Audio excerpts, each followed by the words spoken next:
कभी किसी ना मंदिर में जाती, ना मस्जिद में जाती, ना किसी के बिना बुलाए जाती, ना किसी की शादी में जाती। उन जैसे काशीराम जी ने परिवार त्याग दिया, ऐसे भी अलग रहती है, नहीं तो शादी करा के बहन जी भी आराम करती किसी अच्छी कोठे बंगले में। बहन जी वो त्यागी तपस्वी महिला जिसने विधान राज्यसभा की सीट से 1.5 साल पहले लात मार दी।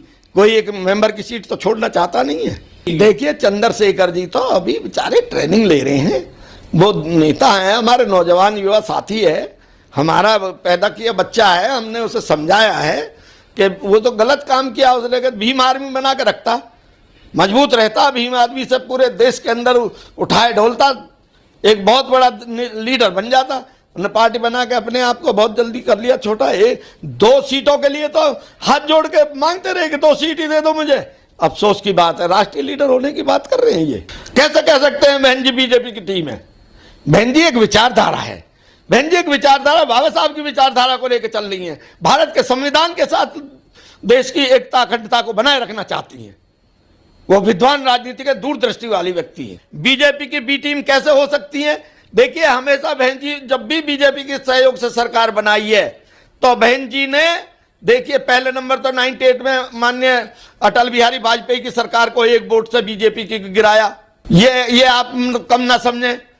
और दूसरी बात यह है कि बीजेपी ने कहा था कि बहन जी आप हमेशा मुख्यमंत्री बनी रहेंगी और माननीय जो हमारे काशीराम जी वो राष्ट्रपति बनेंगे, आप जो है हमारे साथ आ जाओ। बहन जी ने यह कह दिया था, अपनी जो सीट थी मुख्यमंत्री की उसको लात मार के कह दिया और बीजेपी के सिद्धांतों से कभी समझौता नहीं किया। घोसी का चुनाव भारतीय संविधान की जीत है, जनता की जागृति की जीत है। वरना अगर बीजेपी एनडीए की जीत के लिए सारी ताकत लग गई घोसी में, सब मुख्यमंत्री डिप्टी चीफ मिनिस्टर वहीं लेटे रहे हैं। देश की जो राष्ट्रीय हमारी दिल्ली की सरकार है उसकी मंत्री अनुजा पटेल भी आई हैं और दूसरे भाई पटेल भी हैं, संजय निषाद भी रहे हैं, राजभर भी रहे हैं और जो ओबीसी के राष्ट्रीय उपाध्यक्ष रहे हैं मान्य वो लड़े हैं चुनाव वहां से और वो बीजेपी से हार जाना। तो बीजेपी का हार नहीं है, ये भारत के संविधान की जीत है और बीजेपी की विचारधारा की हार है। गठबंधन 2 बन जाए, 4 बन जाए, 6 बन जाए, गठबंधन बनने से तात्पर्य केवल इस बात से है, इस वक्त जो है भारत के संविधान और बीजेपी की या आरएसएस की मनुवादी व्यवस्था जो है उसके खिलाफ संघर्ष है और उसी के आधार पर वोटिंग हो रही है।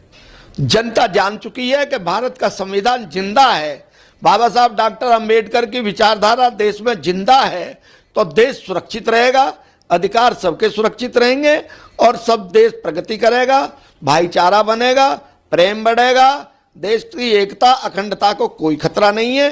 देश में भारत का संविधान रहना बहुत ही आवश्यक है। इसमें कोई भी कितने गठबंधन बन जाए मगर वोटिंग देश की जनता अब अपने भविष्य को जान चुकी है। अगर भारत का संविधान है तो भारत में सुरक्षा है, भारत की प्रगति है, भारत का विश्व में नाम है। वरना जैसी आज व्यवस्था चल रही है इसमें देश बेरोजगारी हो, भूखमरी हो, 80 करोड़ जनता कटोरा लिए खड़ी हो, ऐसी स्थिति में जहां देश के सब संसाधन बेचे जा रहे हों, जहां भारत के संविधान पे घुमा फिरा करके चाहे तो संविधान की जो मूल जो प्रस्तावना पर लेकर के भारत और इंडिया का इशू लेकर के जब भिन्न भिन्न तरीके से ये बीजेपी आरएसएस टच करके देखती है कि भारत के संविधान पे हम अगर उंगली और एक सुई भी लगाएं तो जनता की प्रतिक्रिया क्या है। बसपा एक विचारधारा है और बहन जी बहुत गंभीर सोच वाली व्यक्तित्व है। बहन जी को अभी तक कोई पहुंचा नहीं है।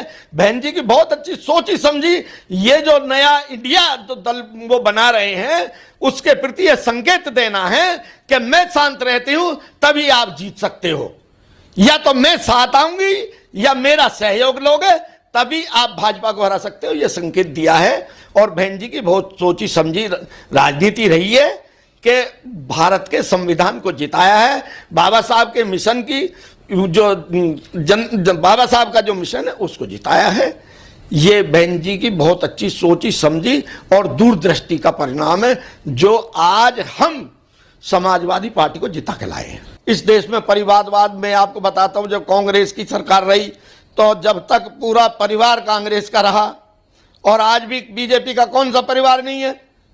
किस किस का नाम गिनाऊं मैं आपको, जो नेता, राष्ट्रीय नेता बैठे हैं, जिनके लड़के और जिनके भाई एमएलए एमपी नहीं है, या जिनके चेयरमैन नहीं है, जिनको गेंद पकड़ने का पता नहीं है, वो क्रिकेट के निर्णायक हैं।